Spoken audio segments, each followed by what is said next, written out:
Coach Brian Kelly has been having a lot of success in recruiting over the last few weeks with an emphasis on the 2025 cycle. The Tigers have landed a commitment from another top prospect, four-star interior offensive lineman Devin Harper. Harper is the number 3 ranked player in the state, showing immense promise for the 2025 class of LSU football to dominate. This past Saturday, LSU received word from the number 2 cornerback in the country, Jabari Antoine, who will also be adding talent to this football program. After securing 3 players that are ranked number 1 in their position, quarterback Bryce Underwood, running back Harlem Berry, and wide receiver DeCorian Moore, LSU 2025 now has 11 prospects for the 2025 class. For today's episode, I'll be bringing on Caroline Fenton from the Locked On LSU podcast to talk to the news and sports director of the Louisiana Radio Network, Jeff Palermo, the editor of Tiger Rag, Todd Horne, as well as podcaster Jordan Kitchens, about the hiring going on around LSU and a bit more insight on the players. This is Camryn Conner, your host with Tiger Rag Audibles podcast, and I'll be bringing on Caroline right after this word from one of our sponsors.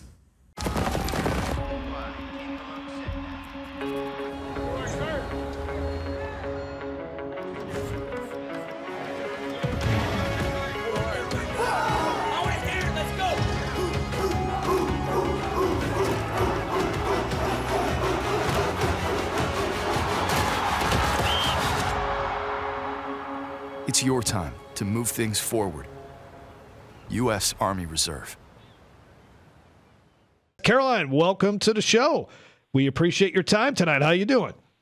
I'm doing great. I mean, football is a 365-day-a-year operation, so even on January 30th, it's football season. And it seemed like it took 3 years for them to finalize a coaching staff, but really it took 3 weeks after cleaning house with Matt House and then obviously Mike Denbrock leaving. Your thoughts on what Brian Kelly did when it comes to reconstructing this coaching staff? And it really did feel like it took too long to make the decision to part with Matt House himself. And that's nothing against Matt House and him as a person, but you have one of the worst defenses in all of college football, the worst defense statistically in the history of the program, a defense that cost you at least 2, if not 3 losses on your schedule. You don't deserve to stick around. I am really, really impressed with the coaches that Brian Kelly brought in. Defensively, that is an elite staff. You look at what Blake Baker did at Missouri, and in 2021, the year before Blake Baker got there, Missouri had one of the worst defenses in all of college football. Statistically, the 113th ranked defense in college football. In the span of 2 years, Missouri was a top 25 defense. And you look at Missouri and you look at what they did offensively. Luther Burden, one of the top receivers in the country. Cody Schrader, the leading rusher in the SEC. Brady Cook, how he was able to kind of orchestrate that offense and make it all tick. A lot of our focus was Missouri's offense. But Missouri's season this past year, getting to the Cotton Bowl, beating Ohio State in the Cotton Bowl, their 10-2 regular season, that doesn't happen without the defensive improvements that Blake Baker and his staff at Missouri made. So I think that's a fantastic hire. You bring in Brad Davis and Kevin Peoples from Missouri. Those are 2 of the best defensive line coaches in America. He overhauled this defensive coaching staff, and I think it's elite. My one question and my one concern is promoting both Joe Sloan and Cortez Hankton. Look, it's nothing against them as coaches. They're fantastic coaches. It's just the co-offensive coordinator dynamic is one that I have questions about. So, Caroline, I have a question for you then. So, yeah, you go from having the best offense in the nation and probably, the worst defense in the nation, probably bottom 10. So, you bring in yin and yang there. Yin and yang. So, you bring in these improvements on the defensive side of the ball. You lose your Heisman-winning quarterback, 2 first-round receivers. You bring the O-line back. So, is there a little type of middle dynamic? Like, how can we expect to go from having the best? There's going to be some type of drop-off. Jaden's gone. Yeah. But do you feel like that defensive improvement can kind of mesh it together? Because there's going to be an offensive drop-off. We just got to call it what it is. Yeah, I mean, you don't lose the Heisman Trophy winner and 2 of the best receivers in all of college football and expect to get better. Yeah. But I think one thing that you can expect is LSU is going to be able to score points. The offense is just going to look different. And look at what Garrett Nussmeier did in the bowl game. Threw for almost 400 yards.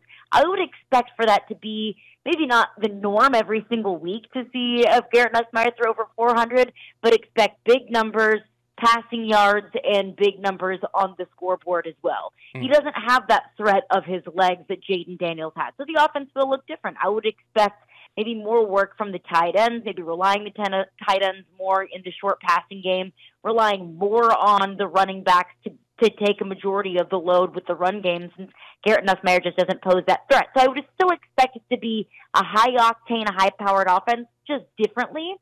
That is the key question, though, is how much better can this defense get from one year to the next? There's only so much that a coaching staff can do. I expect Harold Perkins to be in the right places. I expect this defensive line to get more consistent pressure on the quarterback, but also you lose Mason Smith and Mekhi Wingo. Those are two first-round talents that you're losing that you're going to have to replace. And that defensive line just doesn't have the depth that it had maybe this past year, and losing those two. So it's still a question of personnel. You still had to dip into the transfer portal to rebuild this cornerback room. What can some of these young defensive backs, and you need that help, and you need them to do it immediately. Can these young DBs, maybe like a Javian Toviano, take a massive leap forward from year one to year two? You can hope, but I think it's always hard to put all of your eggs into the basket of hope. So I think it's still a personnel problem, that you're still lacking depth and you're lacking starter talent at some really key positions. But I think that you can at least expect to see the talent that you do have, maybe in a Harold Perkins and a Sage Ryan. Expect those players to be more so in the right position that complements maybe what their true position is. I mean, Harold Perkins, let's not beat around the bush.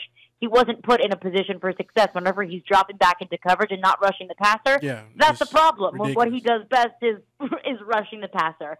So I'd expect better personnel groupings, but I still have question about roster depth and talent this season, which doesn't seem to be as much of a concern in the 2025 recruiting class. So, Caroline, a couple of quick questions. I want to shift back to the coaching staff, especially on defense, and then I have an offensive question for you after that, so I'm just giving you a little preview. But how do you get Bo Davis and Kevin Peoples? How do you get the two best defensive line coaches in the country on one staff? That's a very good question. I would say first and foremost, money talks. And that'll always get someone to do something, to go somewhere. Bo Davis will be the defensive line coach, and Kevin Peoples will be coaching the edge rushers, which that seems to me, at least on paper, in terms of title, kind of a step back for Kevin Peoples, because he's not going to be the main positional coach. Bo Davis will be that positional coach, and Kevin Peoples will kind of be supplementary to that, coaching the edge rushers. That shows me a few things. One, money. Of course, that's always going to be a factor. Two, that makes me optimistic of the talent that this roster might have that maybe we haven't seen, or the potential for the talent of this roster that Kevin Peoples sees. That he might look at the recruiting classes that LSU has coming in over the next couple of years, the talent that they already have on the roster, and he might be salivating a little bit and say that, yep, I want to work with that. I want to coach with that. And I think that was a really good move by Brian Kelly. That, look, I don't think that it was necessarily a cheap move. I'm sure that this coaching staff is costing them a pretty penny, but we see how much of a difference a coaching staff can make. And I think another thing, too, here is you look at the defensive hires that Brian Kelly has made. All of those coaches have some tie to Louisiana or to LSU, or both in some form or fashion. I mean, Bo Davis played at LSU. Kevin Peoples had a short stint. Kevin Peoples had a short stint at Tulane. Blake Baker had a short stint at LSU in 2021. So I think that's important. If the underlying focus of your football program is keeping talent in state, bringing in-state talent back to the state of Louisiana, then having that same kind of message within your coaching staff of having that core tie to the state of Louisiana is really key as well. So, last question now on offense. You talked about the co-problem with Sloan and Hankton as co-offensive coordinators. But the last addition to the coaching staff is Slade Nagel as a tight ends coach, but he has worlds of experience. Sloan doesn't have any offensive coordinator experience outside of Louisiana Tech, so this is the first major job he's going to have as an offensive coordinator. And of course, Hankton's never been an offensive coordinator. He's been a passing game coordinator and a wide receivers coach. What is the addition of Nagel important there to that staff as a whole? It's incredibly important. And when you talk about bringing in coaches with Louisiana ties, I mean, Slade Nagel is born and bred, and it is Louisiana as it gets. And, you know, with the two offensive coordinators, Joe Sloan and Cortez Hankton being co-OCs, I don't know if that's necessarily a problem. I'm just skeptical of two of anything. You know, a two-quarterback system, don't love that. Two offensive coordinators, don't love that. Because the old adage is, if you have two of something, you might not have either. I just fear two different messages coming into the offense. I fear, you know, who's the tiebreaker? Whenever one OC thinks one thing, the other thinks the other thing, then, you know, who does it really come down to? Who has, quote-unquote, final say? That's just some skepticism that I have there. But whenever you have an offense as good as LSU's was last season, continuity is key. And I think that Joe Sloan and Cortez Hankton both proved a whole heck of a lot, whether it's this past two seasons or what they did in the bowl game, that they do deserve promotions. But bringing in a guy like Slade Nagel, you have somebody with loads of experience. Then you have somebody that does have play calling experience. You know, Slade Nagel was a tight ends coach at Tulane for 7 years. This past year, he served as the quarterbacks coach. He served as the primary play caller for Tulane. Tulane had a pretty darn good offense this past year. Michael Pratt, Tulane quarterback, had a pretty darn good year this past year. So I think bringing him in, he can essentially serve as a mentor, I believe. That's kind of how I view it for these two young, first-time, Power 5 offensive coordinators in Cortez Hankton and Joe Sloan. But look, I've been there before. It's 3rd and 6. You need to get a first down to get to the end. You need to score. It's fourth quarter, 2 minutes left.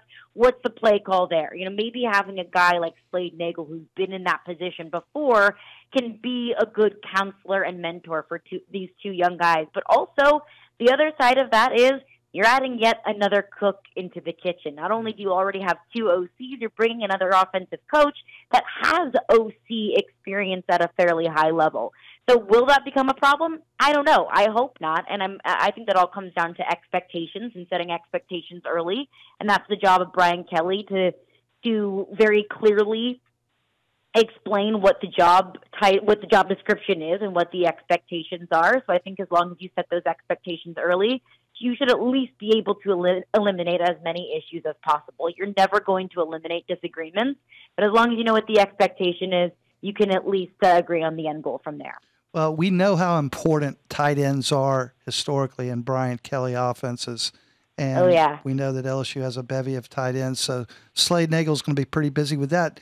But he's also a special teams coordinator, according to LSU's website right now, as is Bob Diaco, who's going to be a special teams coordinator and outside linebackers coach. So you've got two co-special teams coordinators there, too, to consider in that mix. So there's a lot of it's going to require a lot of cooperation across the board.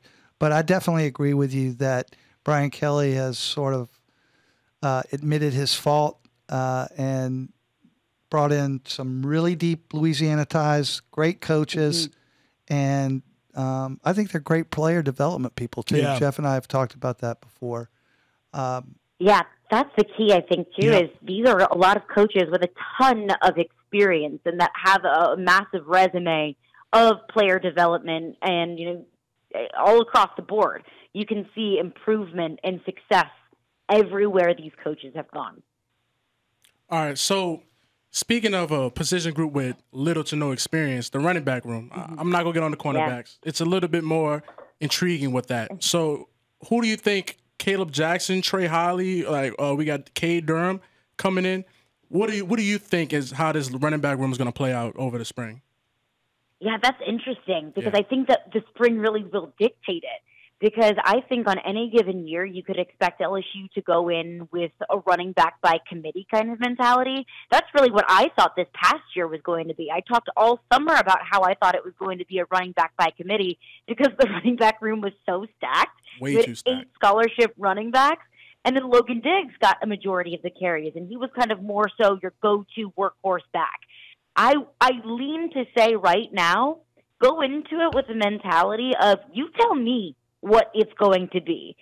If I would have to pick one that I may be most excited about, or one that I expect to more so be the focal point, if there is going to be one go-to back, I think it's Caleb Jackson. Gotta be. He has been so stinking fun to watch. And I tweeted about him, I believe it was during the bowl game, because he's just so twitchy, he's so quick, he can find the gaps and burst through them. Somebody responded to my tweet and said he looks like a baby Leonard Fournette out there. I said maybe he doesn't have quite the size, but he does remind me so much of a Leonard Fournette, the way he's so physical, the way that he is so bruising, and that he can just go 0 to 60 in 0.5 seconds. So if there is one that I would predict to be the go-to back, I would say Caleb Jackson. But really, if I'm the coaching staff, I say, hey, running back room, you tell me what our scheme is going to look like, and we will fit that scheme to what you can offer us. The East Baton Rouge Library says this is the year to invest in you.